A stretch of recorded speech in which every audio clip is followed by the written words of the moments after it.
Bueno, pues buenas tardes. El presidente de la Academia no ha podido venir hoy, como suele hacer en esta sesión del programa de divulgación científica, entonces voy a presentarme yo mismo. Soy David Ríos y lo que quería hacer hoy es una introducción a una disciplina que es el análisis de riesgos. El título atractivo de la conferencia para que ustedes viniesen, que por cierto les doy las gracias, es tomar riesgos inteligentemente. En realidad lo que voy a hacer es una introducción al análisis de riesgos, reflejando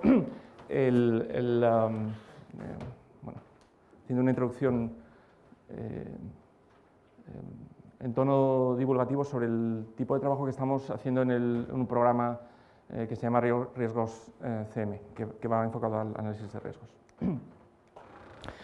Lo que quiero narrar en estos 40-45 minutos es primero hablar sobre el concepto de riesgo, que es un concepto elusivo. Es un concepto difícil de aprender y de hecho en distintas disciplinas se habla de distintas palabras relacionadas con riesgo. Y bueno, yo voy a intentar fijar ese concepto o cómo lo interpretamos en nuestro campo. Luego quiero hacer una pequeña reflexión de la cantidad de riesgos a los que nos enfrentamos en este mundo complejo, desde la evolución que ha tenido la humanidad y el tipo de riesgos que hacen que, de hecho, la gestión y el análisis de riesgos surjan como una actividad fundamental en la gestión de organizaciones, gestión de empresas, gestión de organizaciones. Explicaré después lo que es el análisis de riesgos, una disciplina matemática del análisis de riesgos, y lo ilustraré con un ejemplo de un proyecto real que ha tenido pues sus efectos positivos en un problema real.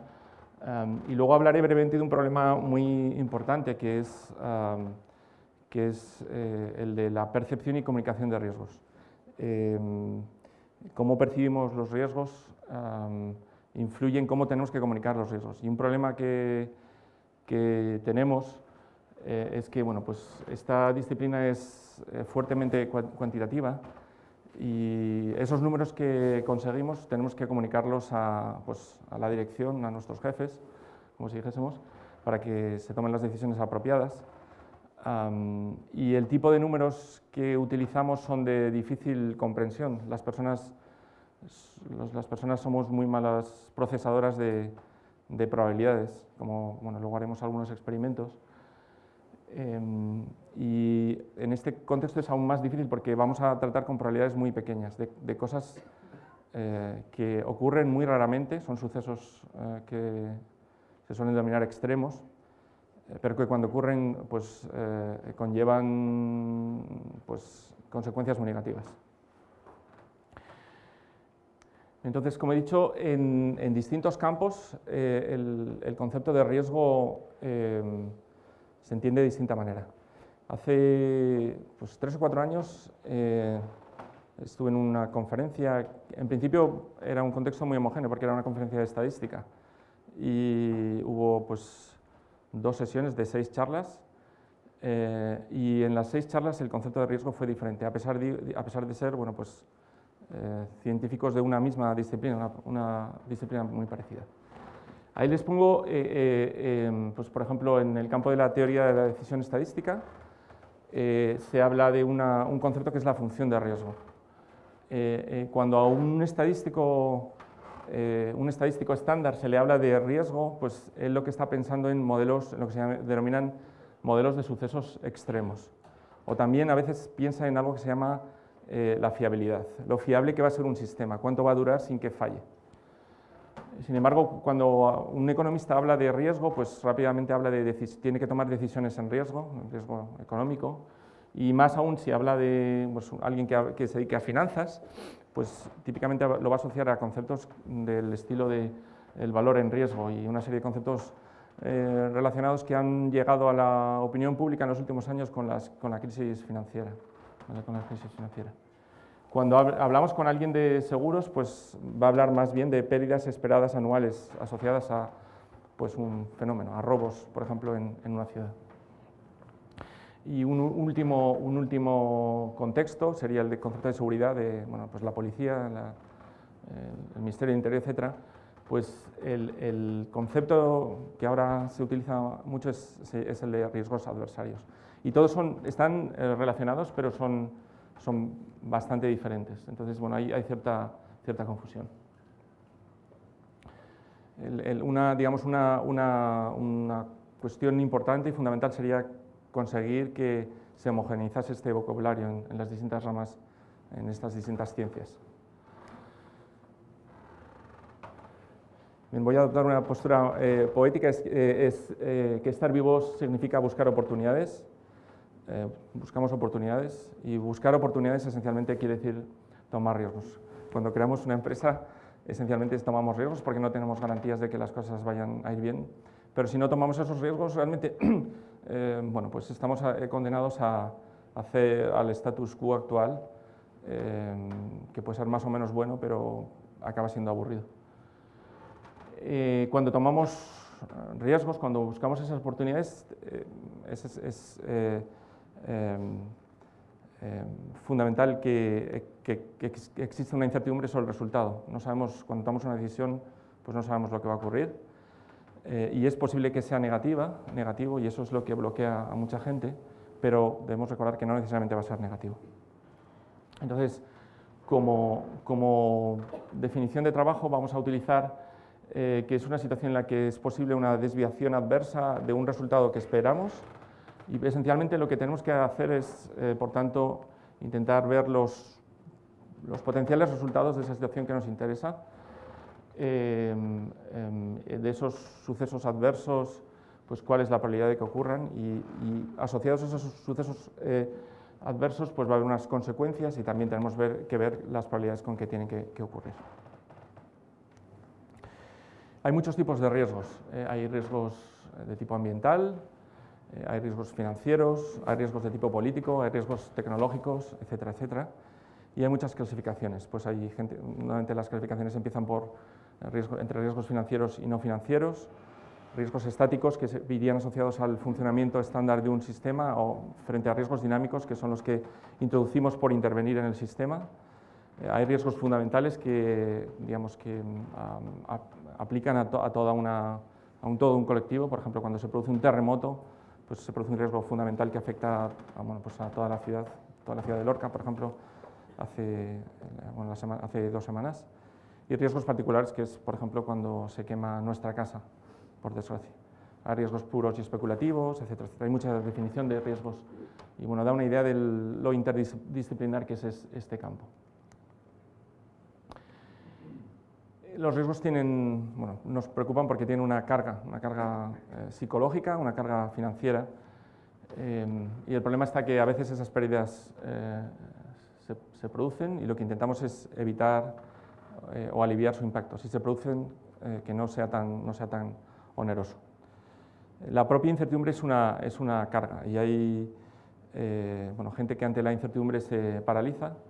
El ejemplo, aprovechando que no está mi esposa, pues el paradigma de la persona que se paraliza ante la incertidumbre del futuro sería mi esposa.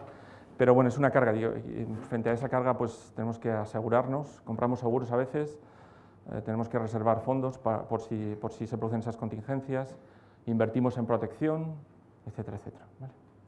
Y como bien sabemos ahora, la incertidumbre frena el crecimiento económico, y España sería la situación actual en España sería un ejemplo típico, porque crea sentimiento de frustración, etcétera, etcétera.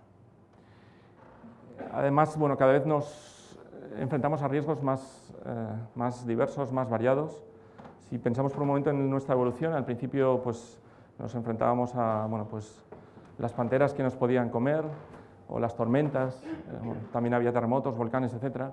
Pero ahora ya tenemos que enfrentarnos a riesgos asociados a nuestros desarrollos tecnológicos, riesgos asociados a la energía nuclear, y el debate de hace un mes pues es bastante bien conocido. Riesgos asociados al transporte aéreo, y de cuando en cuando se producen accidentes.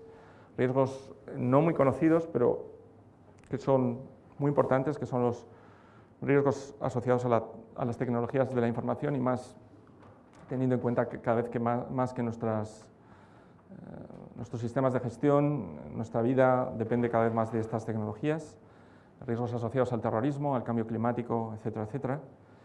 Y cada vez parece que las catástrofes son cada vez peores. Cada pérdida parece, cada catástrofe, cada terremoto parece peor que el anterior, etcétera, etcétera. Y eso, bueno, pues quizá hay alguna razón física, pero también lo que ocurre es que cada vez hay más riqueza, hay más inversiones, hay más población y hay más activos expuestos a pérdidas.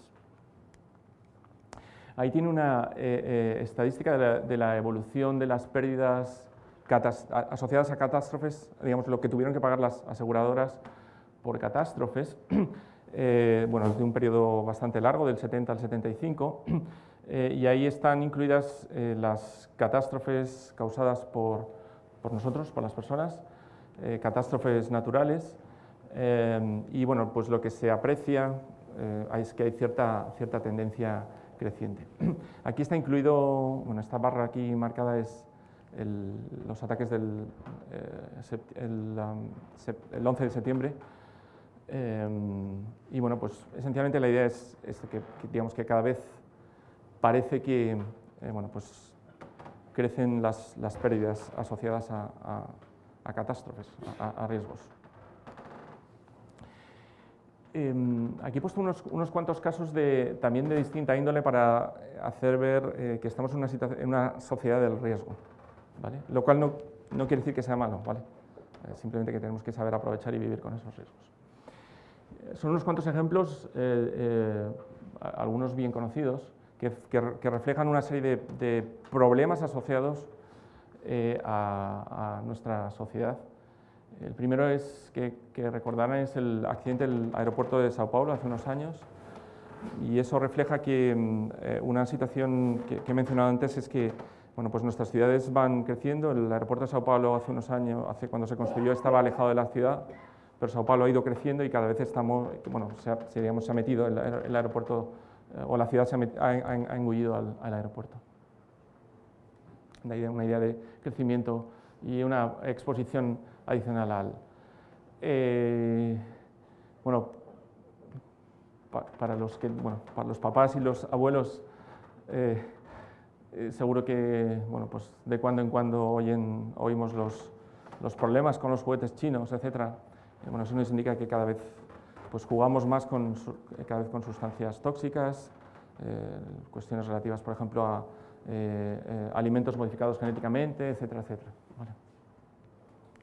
El cambio climático también es un inductor de situaciones catastróficas, pero también es un inductor de un fenómeno muy importante, es que el público, la sociedad en general, está cada vez más concienciada con los riesgos a los que debe enfrentarse. Este es un ejemplo no demasiado conocido, pero es muy importante de lo que puede ocurrir, que es el ciberataque que hubo hace pues, creo que fueron 3 o 4 años en Estonia, con motivo de bueno, retirar una estatua pues, de un héroe ruso. Ciberterroristas rusos literalmente paralizaron Estonia durante unos pocos días. Y es uno de los posibles riesgos que tenemos ahora mismo. Ya se habla de conceptos como la ciberguerra fría. En los 60 se hablaba de la Guerra Fría, ahora hablamos de ciberguerra fría. Este es un concepto también importante, no tanto como riesgo, sino en relación con la conciencia que está tomando la sociedad respecto a este tipo de problemas. Son lo que ahí he puesto como ejemplo la Directiva de la Unión Europea sobre el agua. La Directiva de la Unión Europea sobre el agua requiere que en proyectos suficientemente importantes relacionados con agua, con pues, no sé, embalses o bueno, gestionar lagos, gestionar ríos, proyectos hidro en Europa, que sean suficientemente importantes, hay que consultar a los ciudadanos afectados, ¿vale? Y entonces eso da una tendencia nueva, cada vez más importante, que es de la participación ciudadana, ¿vale? Si pasan al otro, después si van al otro lado de la Gran Vía, verán que una de las reivindicaciones principales es pues eso, mayor participación. Este es otro ejemplo importante, por dos razones. En realidad, si apareciese como terrorismo, aparecería aquí, pero lo que quiero hablar es más de los sistemas interconectados. Ese es el atentado de Lockerbie hace unos años. Entonces, ahora mismo, digamos que cada vez tenemos sistemas más interconectados. Sistemas, en nuestro caso, serían sistemas de seguridad más interconectados. Y para que globalmente un sistema sea seguro, tienen que ser seguras todas sus partes. Si una de las partes no invierte en seguridad, pone en riesgo a todo el... Pero no hay, digamos que no hay incentivos, puede que no existan incentivos para que todos cooperemos en seguridad. En concreto, en este caso, esto desde hace ya bastantes años, lo que ocurrió es que los terroristas en aquella ocasión aprovecharon que el aeropuerto de Malta era muy poco seguro, entonces pusieron una bomba en una maleta en el aeropuerto de Malta, que luego se montó en un avión en Escocia y bueno, pues murió bastante gente. Entonces, habla, digamos, no me refiero aquí a terrorismo, ¿vale?, sino más bien a la necesidad de enfrentarse a seguridad en sistemas interconectados. Por supuesto, las catástrofes naturales, y ahí he puesto unas cuantas: Katrina, el tsunami de Tailandia, el terremoto de Haití, el terremoto de Japón, el terremoto de Lorca. Por ejemplo, la próxima semana se hablará aquí de estas cuestiones sobre seísmos en España.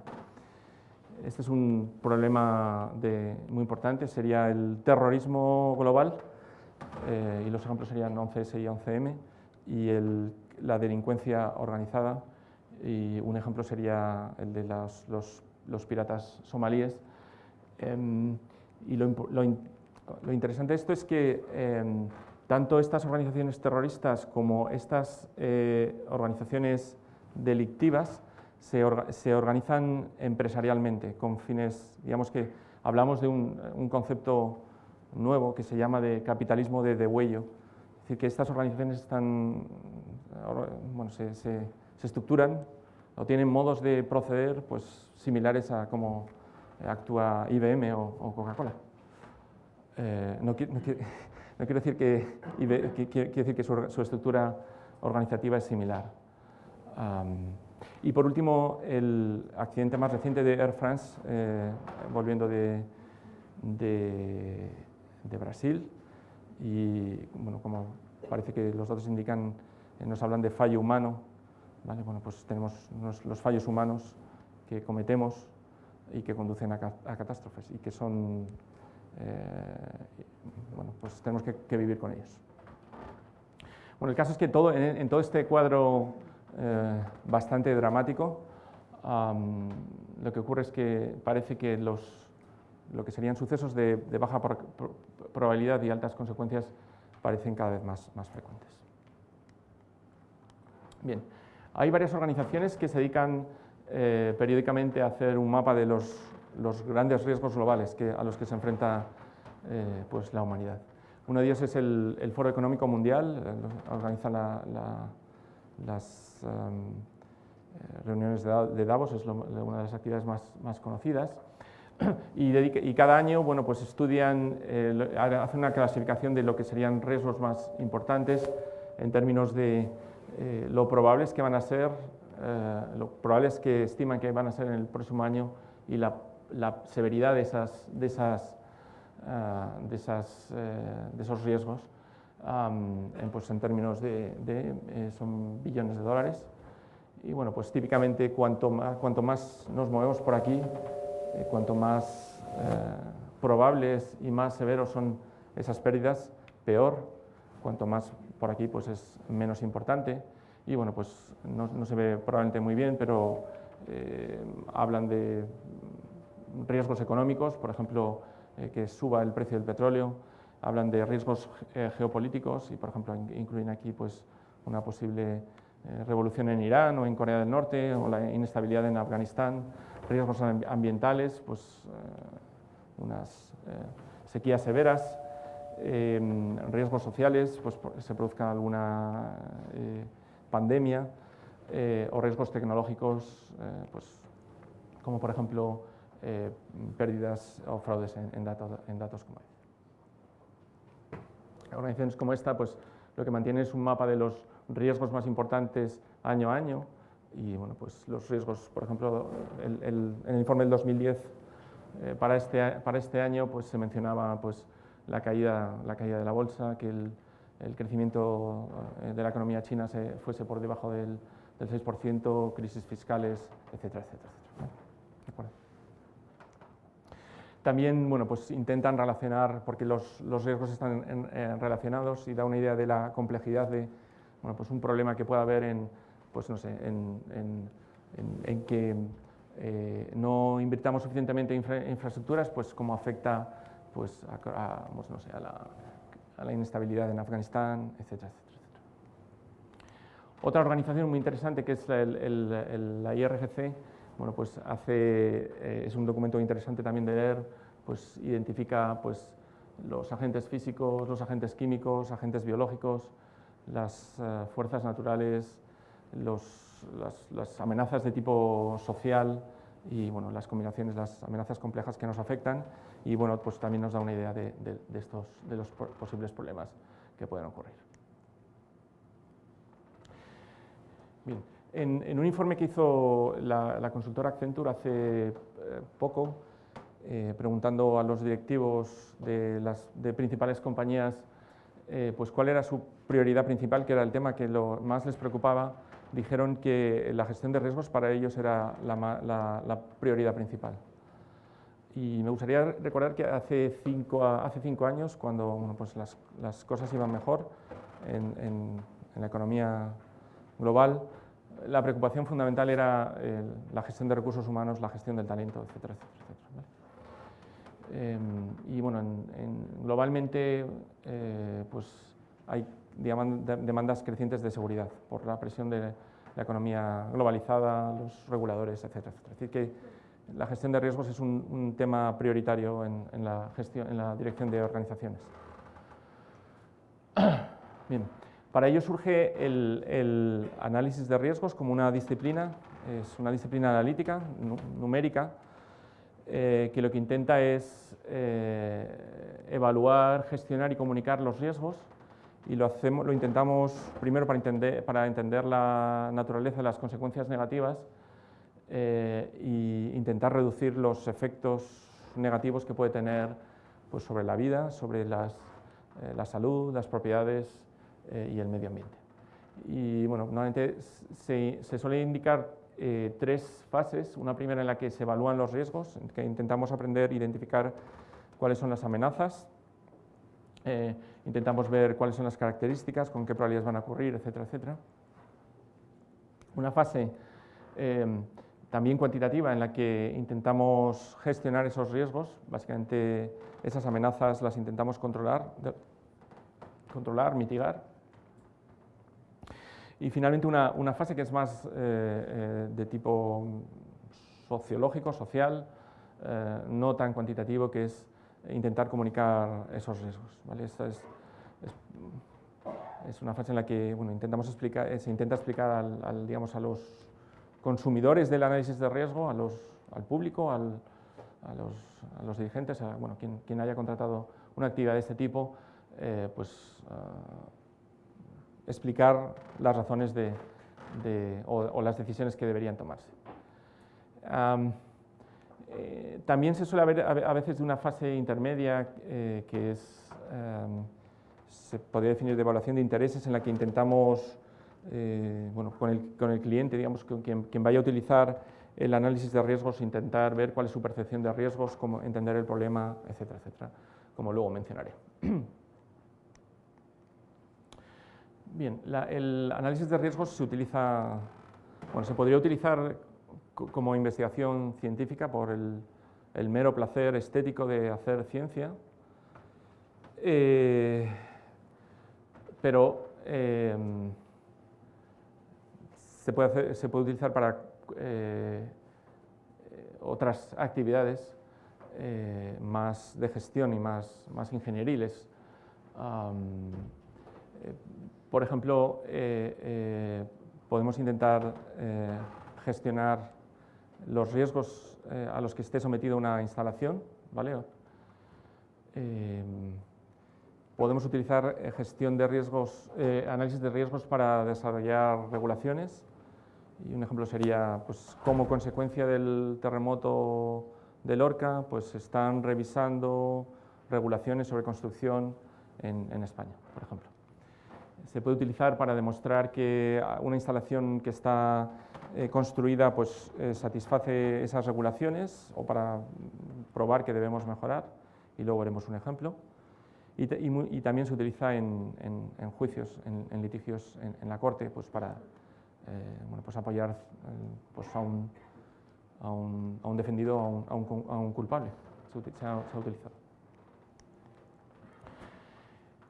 Estos son dos ejemplos de gestión de riesgos. Son dos proyectos que estamos considerando en estos momentos en el programa que había mencionado antes de riesgos CM. Uno es cuál es la mejor asignación de recursos de seguridad en una ciudad, ¿vale? Podríamos interpretar una ciudad, ¿vale? Es un mapa en el que hay celdas, podrían ser distritos las celdas. En cada celda hay un valor que puede ser construido de forma compleja. Hay un valor, pues hay personas, hay instalaciones, hay casas, hay cuadros, hay muebles, hay ordenadores, hay datos, ¿vale? Hay árboles. En cada celda tenemos que construir un modelo predictivo de los actos delictivos, pues cuántos robos se van a producir y con qué coste, etcétera, etcétera.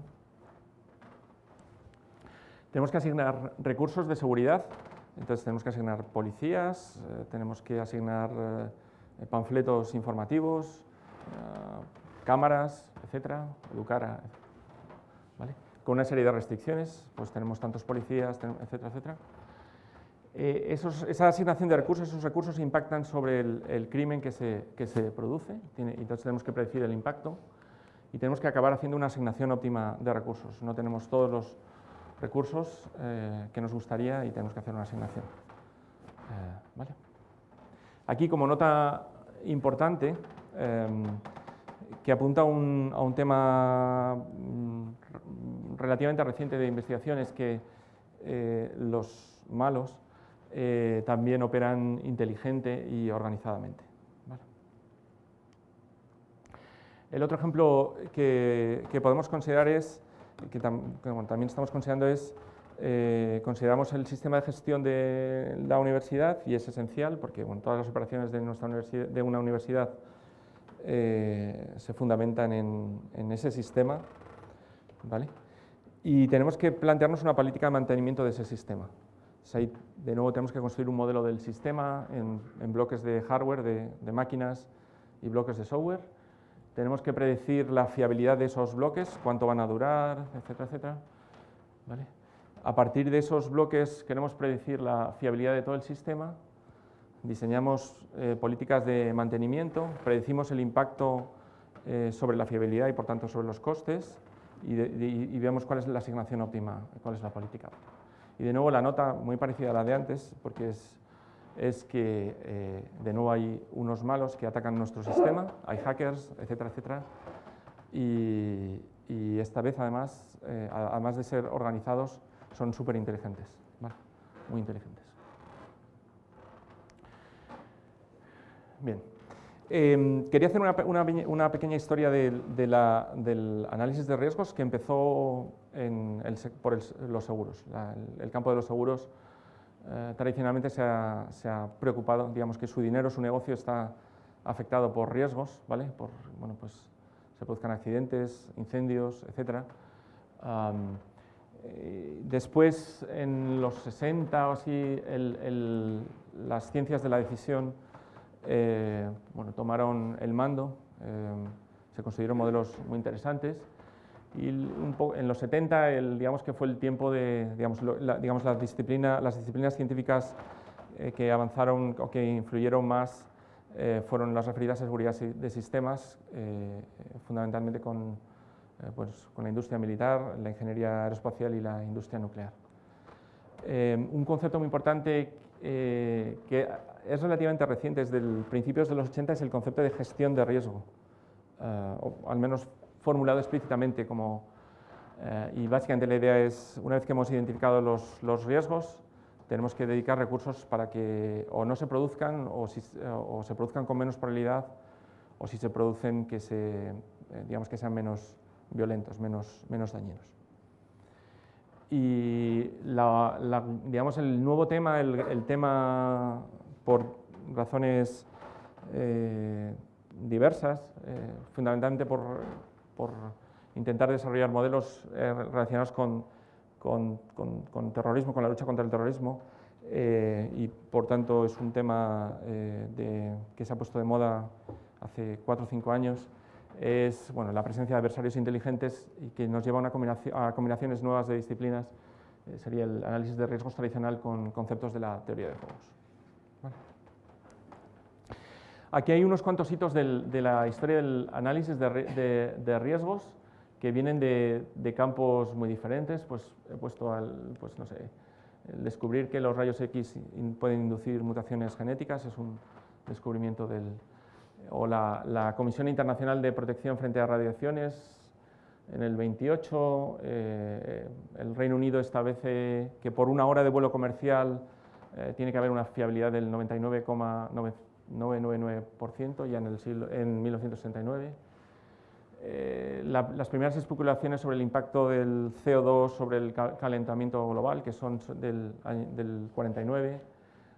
Los Bell Labs, por ejemplo, desarrollan una herramienta muy importante que son los árboles de fallos en el lanzamiento de unos misiles. Los artículos de Kahneman y Tversky sobre lo bueno o lo malos que somos las personas empleando probabilidades. El primer análisis de riesgo probabilístico en el campo nuclear es del 75. Esto es lo que decía, que la primera caracterización de riesgo en términos de sucesos, consecuencias y probabilidades es bastante reciente, y los primeros indicios sobre cómo podemos proteger infraestructuras críticas con herramientas de análisis de riesgos también son bastante recientes. Es decir, que es un campo bastante reciente, un campo científico y un campo ingenieril bastante reciente. En todo esto hay un concepto muy importante que incluso los especialistas en análisis de riesgos no consideran, y es un error desde mi punto de vista, que es no tener en cuenta las actitudes que tenemos frente al riesgo a las personas. ¿Vale? Es un pequeño ejercicio, me gustaría que pensasen por un momento en la posibilidad de que les ofrezco 2 loterías. ¿Vale? Les ofrezco la posibilidad de elegir entre esas 2 loterías. En la primera, pues, con probabilidad 1/2, por ejemplo, tiene una moneda y si sale cara, pues no ganan nada, ¿vale? Ganan 0 euros. Si sale cruz, pues van a ganar 100.000 euros. Hoy estoy generoso y les voy a dar 100.000 euros. Y en la segunda lotería, la segunda situación de riesgo que les enfrento, no tiene riesgo y les doy seguro 50.000 euros. ¿Vale? Entonces tienen que pensar por un momento si en una situación como esta, preferirían la lotería A o la lotería B. ¿Vale? No hay respuesta correcta, quiere decir que algunos de ustedes pueden elegir. Luego vamos a hacer otros experimentos en los que sí hay una respuesta correcta, pero en esta es legítimo preferir A o B o ser indiferentes entre A y B. ¿De acuerdo? ¿Ya han pensado? Bueno, pues vamos a pensar por un momento, en primer lugar, en las personas que han preferido B a A. ¿Vale? No por casualidad, probablemente han hecho algún cálculo que 1/2 por 0 más 1/2 por 100.000 es 50.000. Lo he puesto a propósito. La ganancia esperada es el premio seguro que aparece aquí. ¿Vale? Bien, entonces, las personas que en esta situación prefieren este premio seguro a esta situación de riesgo, se designan cualitativamente como personas con aversión al riesgo, ¿vale? En castellano tenemos el más vale pájaro en mano más vale 50.000 en mano que 100.000 volando, pues esa sería la situación. Hay personas que tienen, y muchas personas tenemos, muchas personas tienen aversión al riesgo. Serían personas que ponen sus ahorros en Caja Madrid, ¿vale? En las cartillas estas verdes. Serían personas que los fines de semana pues prefieren pasarlos leyendo. Serían médicos un médico de urgencias que en una situación pues prefieren observar a intervenir rápidamente. Es decir, esa situación de aversión al riesgo se traduce en muchos comportamientos, ¿vale? Hay personas, algunos de ustedes habrán preferido A a B, ¿vale? Y son personas que prefieren la situación de riesgo a la situación segura, y esas personas se dice que tienen o que tenemos afición al riesgo. Hay muchos inversores, es decir, para ser un inversor típicamente vas a tener que tener cierta afición al riesgo. ¿De acuerdo? Y finalmente, algunos de ustedes encontrarán igual de preferidas, indiferentes, ambas loterías. Y esas personas son, para ese rango de premios, esas cantidades se dice que son neutras al riesgo, ¿vale? Lo importante es que podemos construir funciones de preferencias de una persona, de un decisor, y la forma de la función nos indica, nos sugiere si esa persona tiene afición o aversión o es neutra al riesgo. Esta es la función lo que llamamos función de utilidad, la función de preferencias de un ingeniero con el que trabajamos que se dedica a la gestión de embalses. Y aquí el premio era la cantidad de energía generada. Esto es una unidad de preferencia, una unidad de utilidad. Bueno, pues en este problema, este ingeniero digamos que tiene un comportamiento que es como este, ¿vale? Hasta este cierto punto, hasta esta target de energía, que serían unos 480 gigawatts hora, y a partir de aquí cambia su comportamiento, ¿vale? Entonces, esta persona, este ingeniero, en esta fase tiene aversión al riesgo, y como si dijésemos, una vez que satisface su meta de producción de energía, se convierte tiene afición al riesgo, ¿vale? Y ese concepto es muy importante porque a partir de él se explican un montón de comportamientos muy relevantes en análisis de riesgos, y muchas veces muy olvidado en este campo. Bien, entonces en análisis de riesgos lo que intentamos es primero determinar los objetivos de una organización, ¿vale? Que en general sería mantener o mejorar la eficacia operativa de la organización. No quiere decir no nos fijamos siempre en costes económicos. Dentro de una organización pues, es relevante, no sé, pues puede ser la creación de puestos de trabajo, el impacto ambiental, etcétera, etcétera. Todos esos objetivos pueden ir relacionados en la eficacia operativa de esa organización. Identificamos las amenazas, evaluamos, digamos, sacamos los riesgos, quiere decir que vemos con qué probabilidad van a ocurrir y las consecuencias que inducen, con qué probabilidad se van a producir. Consideramos alternativas y seleccionamos la mejor alternativa, después implantamos la solución y evaluamos y revisamos. Ese sería un poco el proceso general de análisis de riesgos que luego explicaré. Por indicar, esto sería un esquema súper sencillo de una situación que afecta a un sistema informático de una universidad, por ejemplo.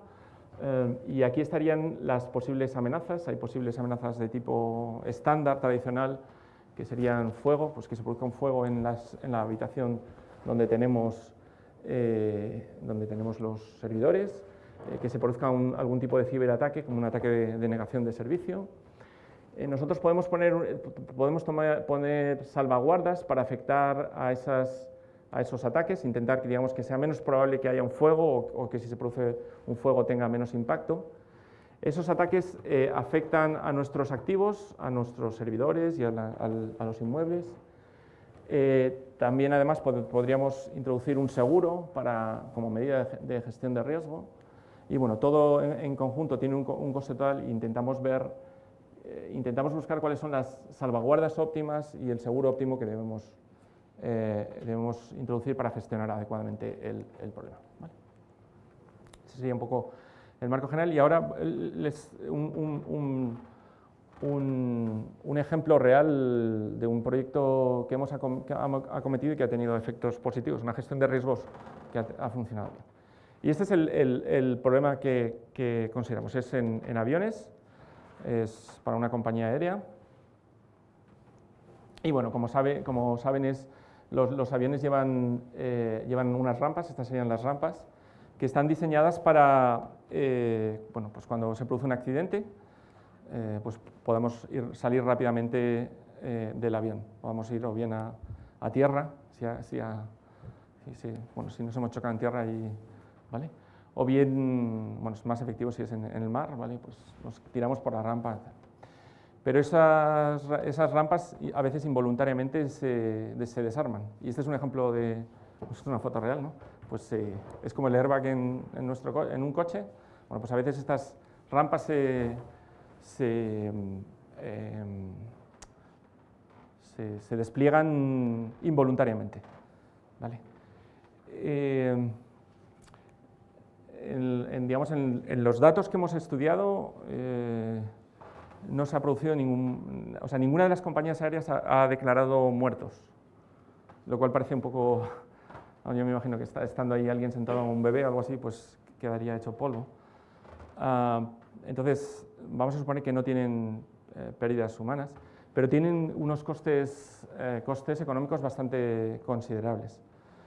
Por lo pronto, bueno, pues en una situación como esta hay que bajar a la gente, hay que desmontar esto, hay que llevarlo a arreglar.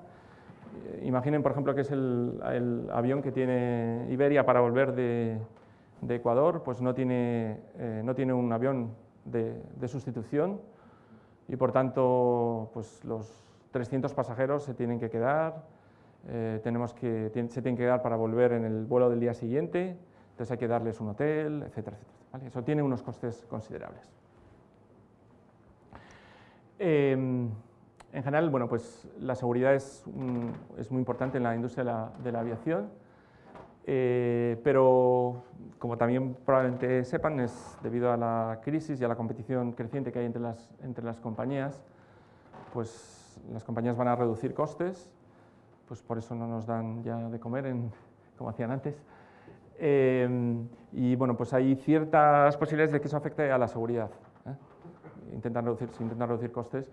Y curiosamente este es un campo en el que el análisis de riesgos se hace, ¿vale? en la industria, pero se hace con métodos bastante naif, demasiado sencillos. Entonces el problema que consideramos es el despliegue involuntario de rampas en operaciones comerciales, ¿vale? Y para el 2000 la IATA, la Organización Internacional de Transporte Aéreo, daba un coste anual de 20 millones de dólares para toda la industria, que no es mucho dinero para toda la industria, pero bueno, en una época de crisis, etcétera, pues si se pueden reducir esos costes, pues mejor. Vale. Bueno, para la compañía esta que consideramos, estos son datos de pues, unos cuantos años, son de número de incidentes por 10.000 operaciones, por 10.000 vuelos, ¿vale? Y más o menos nos movemos, o sea, la tasa más o menos es de 1,1 incidente por cada 10.000 vuelos, ¿vale? Eso quiere decir que, bueno, una persona que vuela bastante, pongamos que vuela una vez por semana, se hace 2 vuelos para ir y volver, eso haría unas 8 vuelos al mes, más o menos hace unos 100 vuelos al año, pues en 100 años de vida esperaría ver un incidente. O sea que es un incidente bastante raro como individuos, ¿vale? Pero para una compañía como Iberia, que tiene pues ahora mismo no recuerdo cuántas operaciones hace, pues ellos reciben tienen unos 20 incidentes de este tipo, ¿vale? Y además, aunque no es el incidente este es, digamos que hay una cierta tendencia creciente en este incidente, ¿vale? ¿De acuerdo? Bien, entonces lo primero que se hace es ver qué factores Entonces se piensa, ¿influye el tipo de avión? ¿Influye el aeropuerto en el que se hace la operación?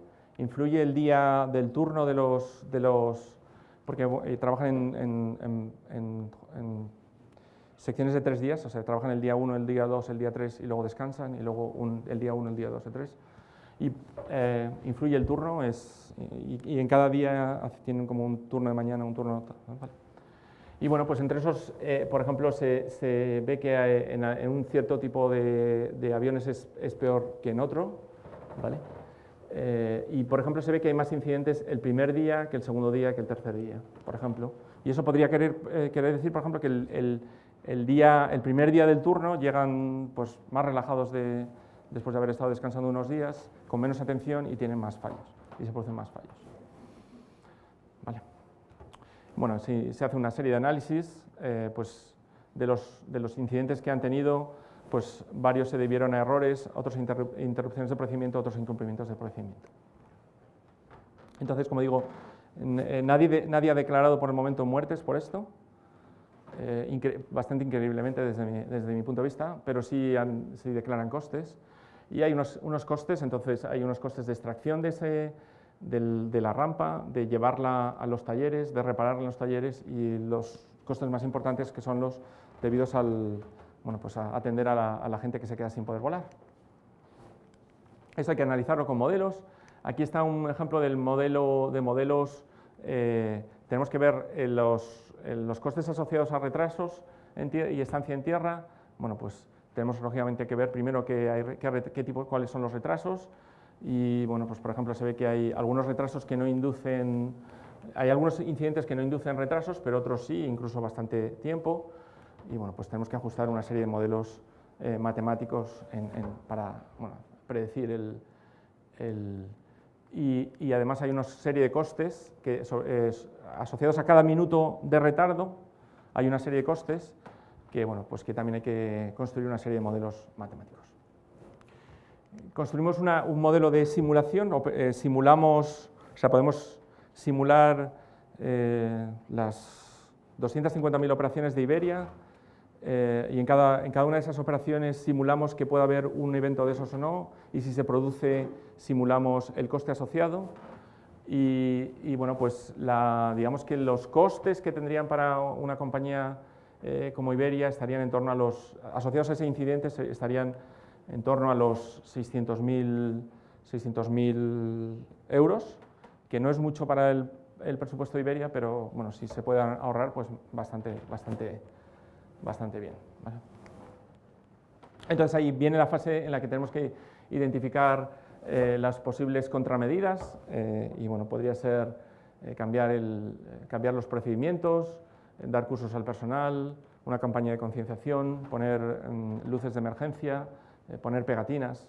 Bueno, todas esas se evalúan y se ve el impacto, y pues por ejemplo en este caso se ve pues en 5 años de operación. Si no hiciésemos nada, en un año tenemos unos 660.000 y en 5 años el coste es 1.490.000, el coste actualizado. Y esta es la contramedida más efectiva. Si consideramos pares de contramedidas, pues por ejemplo vemos que la mejor aproximación es la revisión de los procedimientos y una campaña de concienciación, ¿de acuerdo? Y de hecho esto se propuso a esta compañía y ha cambiado sus procedimientos con una reducción del 75% de estos costes. Entonces es un ejemplo bastante exitoso de gestión de riesgos como ejemplo aplicado. Este es simplemente incidir en un campo que es muy importante en estos momentos. Hay una gran actividad en muchos laboratorios que se refiere al análisis de riesgos adversarios. Aquí lo que tenemos es, aparte de lo que hemos considerado por el momento, tenemos riesgos, tenemos además un adversario inteligente que incrementa nuestros riesgos, ¿vale? Y la situación típica son situaciones de terrorismo, delincuencia, etcétera, etcétera, ¿vale? Aquí está una visión simplificada de un caso que estamos estudiando, que es el caso de un ataque por de los piratas somalíes a un barco pesquero español. Ayer no sé si vieron la película. Entonces, básicamente, aquí está, nosotros tenemos que, digamos, estamos apoyando a un armador español y las posibles decisiones que tiene es, bueno, pues no hacer nada, montar un hombre armado, montar un equipo armado o utilizar una ruta alternativa para hacer sus tareas.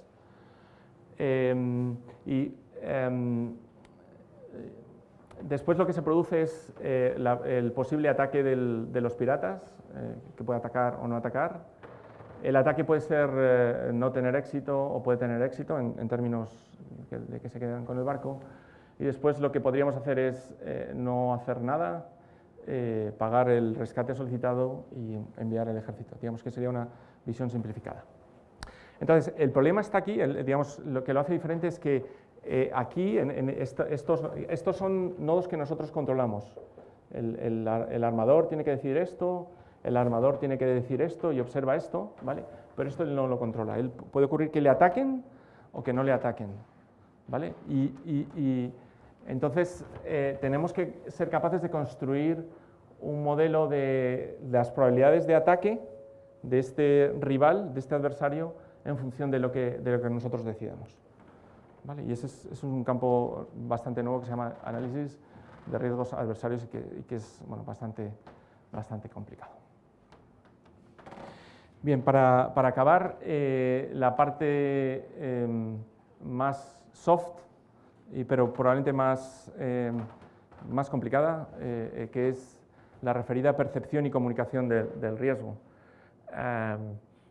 Simplemente ante una situación que yo les describa de riesgo, vamos a reaccionar de forma diferente y lo vamos a percibir de forma diferente, porque es una percepción personal.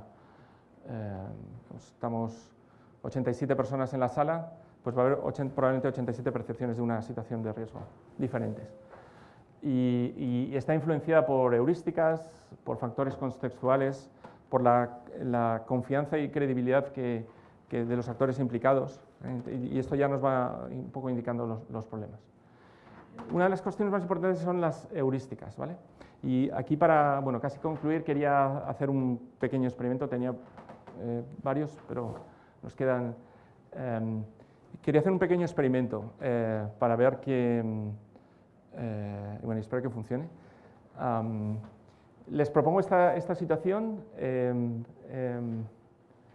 que ocurrirá, a la que se tendrá que enfrentar la ministra o el ministro de Sanidad que tengamos para octubre. España, bueno, como casi todos los años, se prepara para la correspondiente gripe asiática. Y imaginen, bueno, es un informe, normalmente los informes son más sesudos, pero vamos a simplificar. Imaginen que se espera que mate a 600 personas. El número de personas esperadas que van a fallecer por la gripe es de 600 personas, la nueva gripe que se nos plantea el próximo año. Y nos proponen dos programas de ataque. Un programa A, que es con el que esperamos que se salven 200 personas. Y un programa B, otro programa B, en el que nos dicen que bueno, pues hay una probabilidad de 1/3 de que se salven 600 personas, ¿vale? Y una probabilidad de 2/3 de que no se salve nadie. ¿De acuerdo? Y pónganse por un momento en el papel de la ministra o ministro de Sanidad y tienen que pensar si preferirían la opción 1 o la opción 2. Bueno, tienen que acordarse. Si tienen un papel lo pueden escribir. ¿De acuerdo? Bueno, ahora es una maniobra disuasoria. Les pongo otro problema. Imaginen que se está haciendo un estudio de salud pública en Madrid y en la muestra del estudio sale una persona que se llama David Ríos, igual que yo, y les pregunto cuál creen que de estos dos resultados es más probable. El señor Ríos ha tenido uno o más ataques de corazón. Y la otra frase sería: el señor Ríos ha tenido uno o más ataques de corazón y tiene más de 55 años. ¿Cuántos de ustedes creen que es más probable la frase 2?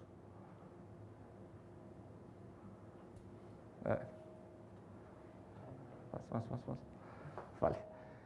Bueno, pues la respuesta correcta, aquí sí que hay una respuesta correcta.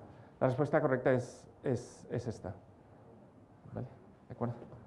Porque este es más concreto, digamos. Este está incluido aquí. ¿Vale? Vale, esto es un ejemplo de que no somos buenos,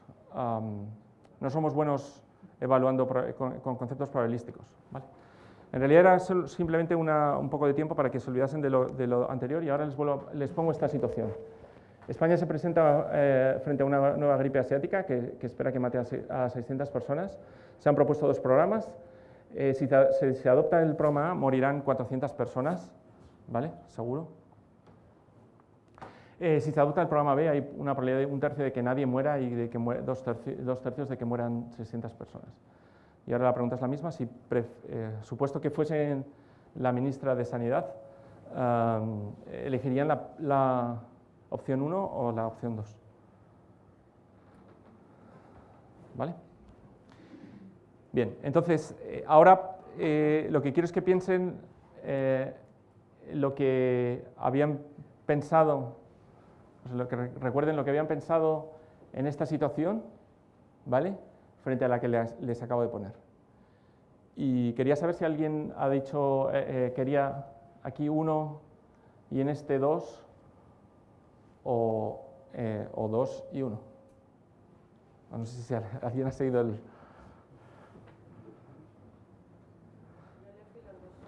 Vale, pues entonces, ok.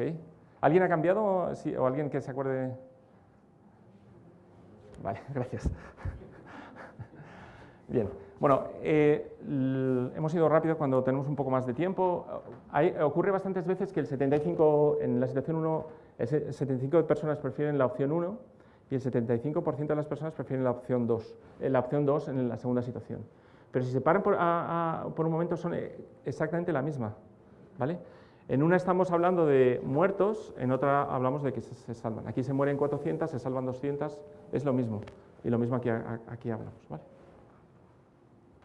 Entonces, este es otro ejemplo de algo que es que cómo presentamos un problema influye en las decisiones que tomamos, lo cual es problemático. ¿Vale?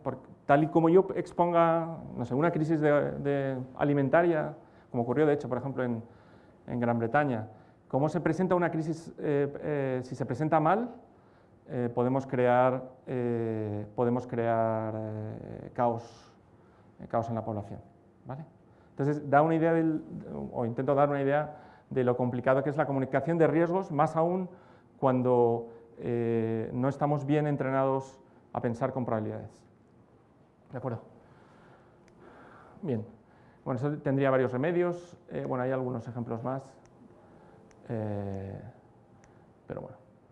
Entonces, ya para concluir, esto que les he contado de cómo percibimos riesgos es muy relevante,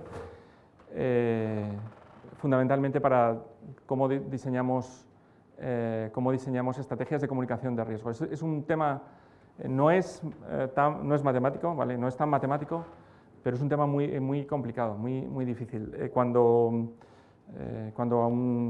a la gente de la compañía aérea les explicamos, no sé, que algo va a ocurrir con una probabilidad de 10 elevado a menos 6, pues él va a pensar, esto no va a ocurrir mientras yo sea el presidente de Iberia y por tanto no me interesa. ¿Vale?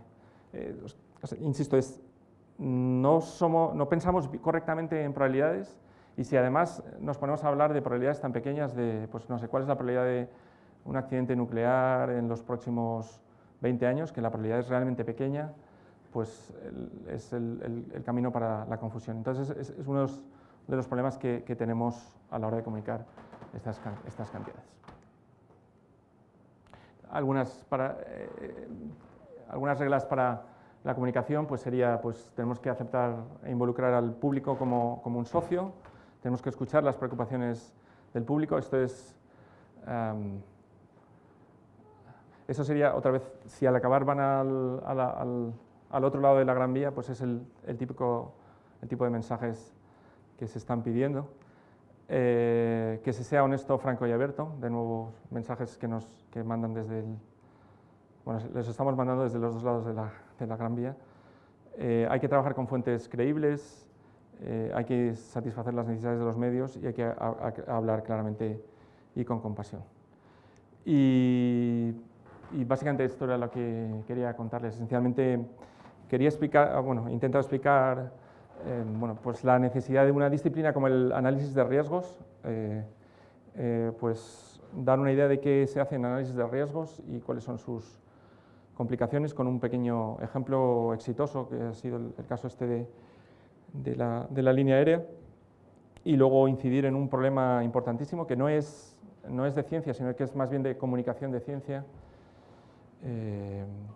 que es cómo podemos comunicar de forma comprensible unas cantidades que son muy difíciles de comprender, como son las probabilidades y más aún las probabilidades tan pequeñas que a veces se manejan en análisis de riesgos.